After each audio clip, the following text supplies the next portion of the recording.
কোটি টাকার ঋণ মুহূর্তেই মিটে যাবে ইনশাআল্লাহ। নামাজের পরে 41 বার পড়বেন। যে কোনো নামাজে, আপনি ফজরে পড়তে পারলেন না, জোহরের নামাজের পরে পড়বেন। জোহরে পারলেন না, আসরের নামাজের পরে পড়বেন।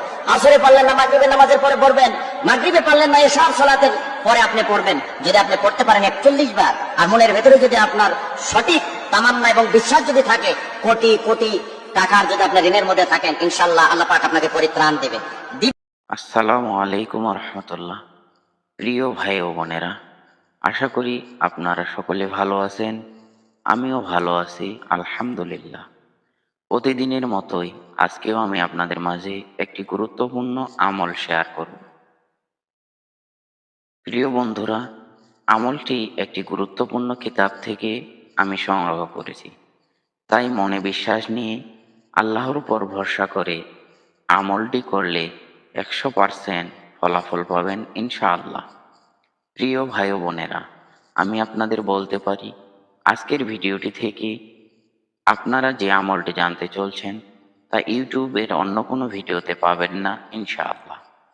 তাই আপনাদের বলি, ভিডিওটি না টেনে আমলের নিয়তে সম্পূর্ণ ভিডিওটি মনোযোগ দিয়ে দেখার অনুরোধ করছি। এই আমলটি করলে আপনারা অনেক লাভবান হতে পারবেন ইনশাআল্লাহ। প্রিয় ভাই ও বোনেরা, এমন অনেক আমল রয়েছে, তার মধ্য থেকে একটি মাত্র আমল আপনাদের উপকারের উদ্দেশ্যে আমল করার জন্য আপনাদের সাথে শেয়ার করছি। যে আমলের কথা শুনলে আপনাদের অনেক ভালো লাগবে ইনশাআল্লাহ। প্রিয় ভাই ও বোনেরা, এবার কথা না বাড়িয়ে আসুন সেই আমলটি আমি আপনাদের সাথে শেয়ার করছি। আমলটি হলো, কোটি টাকার ঋণ মুহূর্তেই মিটে যাবে ইনশাআল্লাহ। নামাজের পরে 41 বার পড়বেন। যে কোনো নামাজে, আপনি ফজরে পড়তে পারলেন না, জোহরের নামাজের পরে পড়বেন। জোহরে পারলেন না, আসরের নামাজের পরে পড়বেন। আসরে পারলেন না, মাগরিবের নামাজের পরে পড়বেন। মাগরিবে পারলেন না, এশার সালাতের পরে আপনি পড়বেন। যদি আপনি পড়তে পারেন 41 বার, আর মনের ভেতরে যদি আপনার সঠিক তামান্না এবং বিশ্বাস যদি থাকে, কোটি কোটি টাকার যদি আপনি ঋণের মধ্যে থাকেন, ইনশাআল্লাহ আল্লাহ পাক আপনাকে পরিত্রাণ দিবে। তো আল্লাহ পাক তো আমাকে আপনাকে হেফাজত করবে। আমরা তো ভুলের মধ্যে কেউ নয়। আমাদের চলাফেরা, ওঠা বসা, ব্যবসা, বিজনেস করতে গিয়ে অনেক সময় আমরা ভুল করে ফেলি, আমাদের আইডিয়ার বাইরে চলে যায়। আমরা মনে করি ব্যবসা ক্ষেত্রে যদি এত টাকা ইনভেস্ট করি তাহলে মনে হয় যে আমি লাভবান হতে পারবো। কিন্তু আপনার আয়ত্তের চাইতে আপনি লক্ষ লক্ষ টাকা, কোটি কোটি টাকা সেখানে ইনভেস্ট করলেন, এবং বেশি টাকা আপনি সেখানে ইনভেস্ট করার কারণে কোনো কারণে আপনার ব্যবসায় লস হলো, আপনি সেখানে পারলেন না। তো এই ধরনের ভুল যদি আমাদের হবে, আমরা মানুষ, আমাদের কাছে তো আর ওই আসে না, আমরা নিজে নিজে ব্রেন খাটিয়ে চলতে হয়। তো সেই জায়গা থেকে যদি আমার কাছে আপনি সেইভাবে যদি পরিত্রাণ চান আর ঋণ থেকে মুক্তি চান, তাহলে অবশ্যই অবশ্যই আল্লাহ পাক আমাকে আপনাকে হেফাজত করবেন, প্রোটেক্ট করবেন, এবং সেই ঋণ থেকে আমাদেরকে উদ্ধার করবেন। কারণ মালিক কখনো ফিরিয়ে দিবে না। মানুষের কাছে যান, বিরক্তি হতে পারে, মানুষের কাছে যান, আপনাকে ধমক দিতে পারে, কিন্তু আল্লাহ রাব্বুল আলামিন আমাকে আপনাকে অবশ্যই অবশ্যই এখান থেকে উদ্ধার করবে।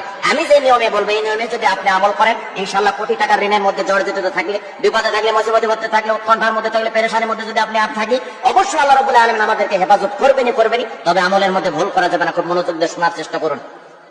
ঋণ এমন একটি জিনিস যে মানুষকে শান্তিতে থাকতে দেয় না, ডিপ্রেশনে ফেলে দেয়, খাবার রুচি নষ্ট করে ফেলে দেয়। আপনার সামনে হাজারো আইটেমের খাবার দাবার আছে, কিন্তু আপনাকে ভালো লাগবে না যদি ঋণের বোঝা আমার আপনার মাথায় থাকে।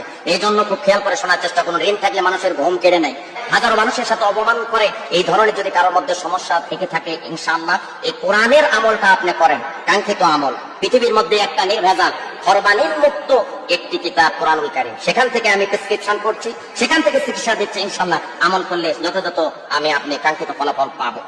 এশার নামাজের পরে করলে আমলটা বেশি ভালো হয়। যদি কোনো কারণে এশার নামাজের পরে না পারেন, তাহলে অবশ্যই আপনি অন্য নামাজের পরে পড়বেন। দোয়াটি হচ্ছে, এই আয়াতটি হচ্ছে, আল্লাহ আল্লাহু নূরুস সামাওয়াতি ওয়াল আরদ, আল্লাহু নূরুস সামাওয়াতি ওয়াল আরদ। এটা এশার পরে, এশার নামাজের পরে 41 বার পড়বেন। আর মনে মনে বিনয়ের সাথে, নম্রতার সাথে আল্লাহর কাছে বলবেন যে, মালিক আমাকে অবশ্যই ঋণ মুক্ত করো, তুমি আমার সম্মান ইজ্জত রক্ষা করো, মানুষের সামনে বেজ্জিত করো না, লাঞ্ছিত করো না, অপমানিত করো না। যদি কাঙ্ক্ষিত ভাবে আপনি নত হয়ে নম্র ভাবে আপনি বিনয়ের সাথে মালিককে মেসেজ দিতে পারেন, ইনশাআল্লাহ কোটি টাকার ঋণ থাকলে মুহূর্তের মধ্যে আপনি ঋণ থেকে মুক্তি পাবেন।